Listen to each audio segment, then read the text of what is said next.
এইবাৰ যদি ৰাস্তা ঠিক নহয় আপোনালোকৰ চেণ্ডেল আমাৰ গাল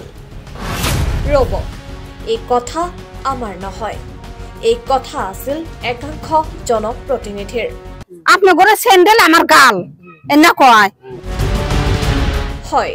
পূৰ্বৰ পঞ্চায়ত নিৰ্বাচন সমূহত এনেদৰে ৰাইজক কথা দিছিল ধুবুৰীৰ ভাসানীশ্বৰ গাঁৱৰ পঞ্চায়তৰ জনপ্ৰতিনিধিয়ে ৰাজ্যজুৰি পঞ্চায়ত নিৰ্বাচনৰ কুচকাৱাজ চলি থকাৰ সময়তে এতিয়া চৰ্চালৈ আহিছে ধুবুৰীৰ ভাসানীশ্বৰ গাঁও পঞ্চায়ত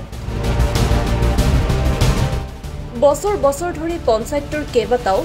পথৰ বাবে জমৰ যাতনা ভুগি থাকিব লগা হৈছে গাঁওবাসীয়ে বিশেষকৈ বাৰিষা কালত এজাক বৰষুণ দিলে পঞ্চায়তখনৰ কেইবাটাও পথেৰে বোকা গছকি যাবলগীয়া হয় পথচাৰী বিগত বহু বছৰ ধৰি পঞ্চায়ত কাৰ্যালয়লৈ যোৱা মূল পথছোৱাকে ধৰি গাঁওখনৰ বহুকেইটা পথ নিৰ্মাণৰ বাবে দাবী জনাই আহিছে যদিও আজিলৈকে নিৰ্মাণ কৰা নহল এই পথকেইটা নিৰ্বাচন আহিলেই প্ৰতিশ্ৰুতি দি ৰাইজৰ ভোট আদায় কৰি জয়যুক্ত হোৱাৰ পাছতে জনপ্ৰতিনিধিসকলে পাহৰে নিজৰ প্ৰতিশ্ৰুতি আমার গাল এনে কয় কয় হারা কয় হেজুকা কই যে না রে এত বড় কথা কইলো তাহলে তো ভোট দেই নাকবো ভোট দেই তারপর কিছুই না শেষ আবার ভোট আছে গেল গা সেন্ডেল গেল গা সব গেল গা আবার ভোট আছে আবার ভোট থেকে আসবো কি কমু রাস্তা ঠিক করবো যে তাক ভোট দেমু আঙ্গু তার কিস্তা নাগে না জাঙ্গু টেহা টুকলা দেও টেহা টুকলা তো চাই না আমরা কত বুড়া মাথায় যে অ্যাক্সিডেন্ট হয় যে জায়গায় মাঞ্জা টান্দা ভাঙ্গা যায় কত মানুষ আমি তো একদিন পরে গেছিলাম মাঞ্জা দুঃখ পাইছি মেলা ঢার ওষুধ খাইছি টট থেকে টট উল্টে গেছিল কার দোষ রাস্তালার দোষ রাস্তা ঠিক করে না কে টট তো খাইতো বই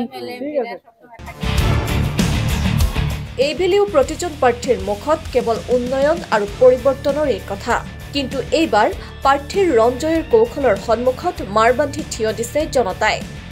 এইবাৰ প্ৰথমে ভোট নহয়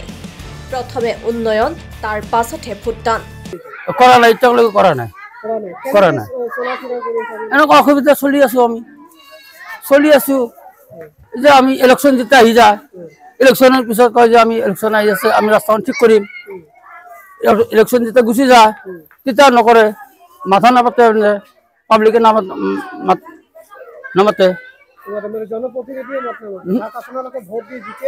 জিতে শেষ এতিয়া ভোট আহিব আমি ভাবি আছো আমাৰ ৰাস্তাখন আগত ঠিক কৰিব লাগে ভোট ৰাস্তাখন ঠিক কৰিব তেতিয়া আমি ভোট দিম বছৰৰ পিছত বছৰ বাগৰিছে নিৰ্বাচন আহিছে আৰু নিৰ্বাচন গৈছে কিন্তু নিৰ্বাচনৰ পূৰ্বে বৰ কথা কৈ ৰাইজৰ ভোটেৰে জয়যুক্ত হৈ ৰাইজৰ সমস্যা পাহৰি নিজৰ উন্নয়নত ব্যস্ত হৈ পৰা নেতাসকলক লৈ এতিয়া এনেদৰে ক্ষোভিত হৈ পৰিছে ভাসানীশ্বৰ গাঁৱৰ এইসকল ৰাইজ ধুবুৰীৰ পৰা আমিনুৰ আহমেদৰ ৰিপৰ্ট নেশ্যনেল